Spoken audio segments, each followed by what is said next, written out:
大家好，欢迎回到我的频道。今天和大家聊一聊美国私人地址租借的一些问题。首先聊聊私人地址有什么用。很多小伙伴都比较困惑，我一直为什么要分享关于美国私人地址的问题呢？因为有了一个美国的私人地址之后，我们就可以做成很多只有人在美国才能够完成的事情了。这个也是我之前提出的美国数字移民中最关键的一步。因为我们所有的数字移民，其实它只是一些身份认证上面的问题。至于我们的身份认证通过了，然后可以去申请银行账户，可以去申请一些实体的信件或者证明的话，那么要怎么样才能拿到手呢？那肯定还是需要有一个地址来帮我们去接收，然后帮我们去转运。这个时候的话，私人地址就派上它的用途了。首先的话，我们个人申请美国的银行账户或者信用卡的话，这个时候必须要有一个私人地址才可以。另外，如果有的小伙伴想要注册美国的公司，那么也需要有一个美国的地址。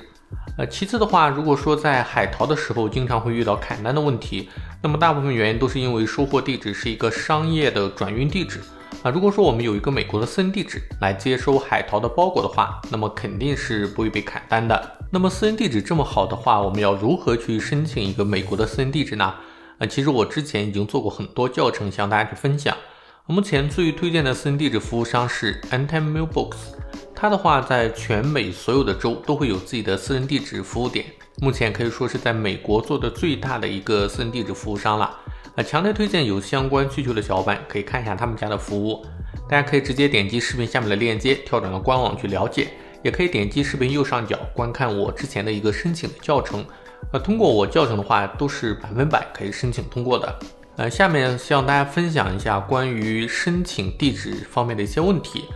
有很多小伙伴在问我自己如果要申请美国的银行账户，那我到底要不要去租借美国的私人地址呢？其实最主要是分为两种情况。如果说自己网上申请的话，那么必须要租借美国的私人地址，因为网申目前只接收居住在美国本地的人来申请，所以说一个美国的私人地址是必须的。但是如果说代办的话，代办一般都会提供一个美国的地址来作为临时收卡用的，所以说是可以不去租借美国的私人地址。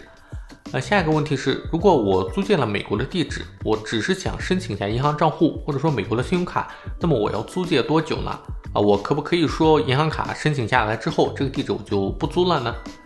这个答案的话要根据自己的实际情况来进行判断。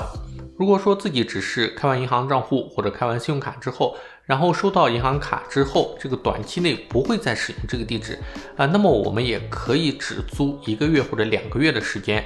地址的租金按照月付的形式就可以了。过了4年之后，银行卡到期了，如果说要补卡的时候，自己再去重新租一个美国地址，然后在银行的网银里面把地址改成新租的地址就可以了。但是需要注意的话，如果说要重新租借地址的话，那么1583公证也必须重新进行认证。这个的话其实又是一笔不小的费用，差不多要$100左右，也差不多有1年的租金了。所以说大家可以从自己的使用频率或者说费用上面来综合考量一下，要不要去长时间的去租借。但如果说自己要长时间去租的话，那么最好是推荐年付。第三个问题是，我租的这个地址可以去申请注册美国的公司吗？答案是肯定的。如果说注册公司的话，其实我们不强求一定要去租私人地址，我们可以直接去租一个商业地址就可以了。一般上地址的费用也会比较低。因为去注册公司这个商业地址也是没有问题的，因为公司的话它开在商业街区、商业办公楼里面都是正常的，这些是不影响的。下面一个问题，如果我要重新租一个地址的话，我的1583公证还可以用之前的吗？答案肯定是不可以的。如果说我们去仔细看1583表格上面的话，它经过公证的话，它只是针对我们表格上的那一个美国地址。如果说我们要更换地址，比如说我这个地址用了2个月，然后没有去续费，过期了，我再重新去申请地址，那么这个时候的话，新地址也必须要重新经过1583公证才可以正常使用，这个大家需要特别注意。另外一个问题是183公证的有效期是多久？这个地址的话，它会不会过期？答案是不会的。如果说我们租借的地址一直续费的话，那么这个地址就可以一直使用下去除非是这个地址关闭了、倒闭了、不提供服务了，那么这个时候的话是没有办法，只能去重新去租借地址了。下一个问题是，我在申请的时候填写了我中国身份证上的地址，但是现在我已经不在身份证这个地址住了，那以后会不会影响到我收信件呢？答案是不会的。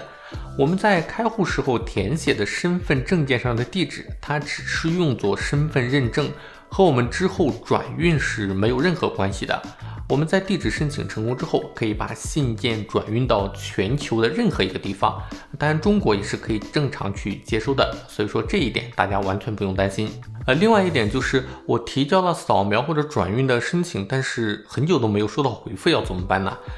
其实 Anytime Mailbox 它只是一个地址服务的集成商，它下面其实有很多的地址提供商，每个提供商的服务质量其实是不一样的。像有的服务商的话，我们提交了申请之后很快就能够处理，但是有一些的话就会拖拖拉拉的。那么这个时候的话，我们可以通过网站右下角的在线客服来进行一个催促。这个在线客服其实就相当于公司总部的客服了，我们把问题反馈到总部，总部的话马上会去质询这个地址服务商，他们一般就会很快的得到一个解决，一般当天就可以处理掉。如果说长时间没有回复的小伙伴，可以试一试这个方法。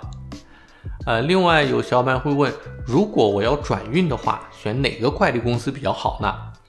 一般私人地址的话，支持的快递就是美国邮政 USPS 美国联邦快递 UPS， 还有就是 DHL， 一般就是这4家快递公司。首先考虑服务和时效的话，联邦快递和 DHL 的话是比较推荐的。如果考虑到费用比较便宜的话，那么美国邮政 USPS 肯定是最便宜的。大家可以根据自己寄送的物品的性质还有时效的要求去来选择。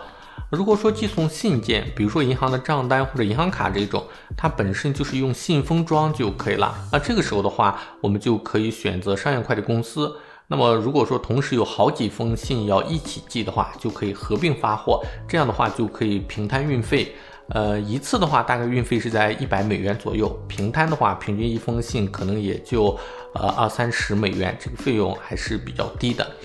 那如果说是买的物品是大件的包裹商品这些的话，时效性的要求不是很高，那么 USPS 美国邮政肯定是最划算的，大概$30-50就可以寄到中国。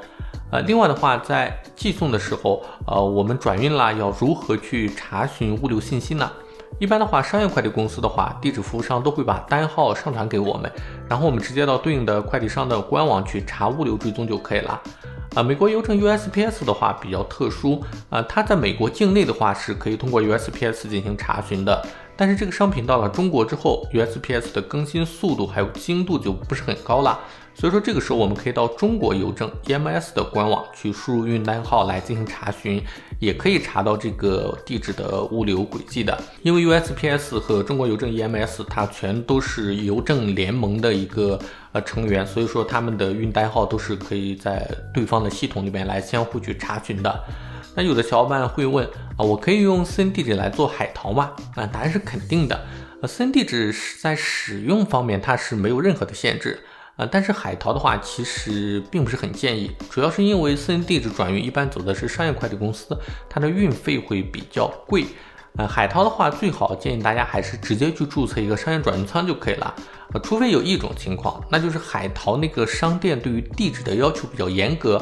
如果说收件地址是商业转运地址的话就会砍单，那么这个时候的话，我们可以在海淘的时候把收件地址写成自己的私人地址，等到私人地址收到商品之后，我们再把这个商品转寄到美国的商业转运地址，然后再由商业转运地址转运回中国。这样子的话，既避免了因为使用商业地址被砍单，也能够享受到商业转运地址一个比较低廉的回国的运费这个大家可以作为一个参考。以上就是向大家分享的美国私人地址的一些问题如果说大家想要申请美国私人地址，成为美国的数字移民的话，可以直接点击视频下面的链接跳转申请。如果大家在申请地址的过程中有任何问题，如果说大家想要去做1583公证，需要中文服务的话，需要中文的会计师，也可以在视频下面留言，或者通过下面的方式联系我，我看到会第一时间回复大家。如果觉得本期视频还不错的话，别忘了点赞分享，也别忘了订阅我的频道，点开小铃铛，这样就能第一时间收到我视频更新的通知啦。那我们下期再见。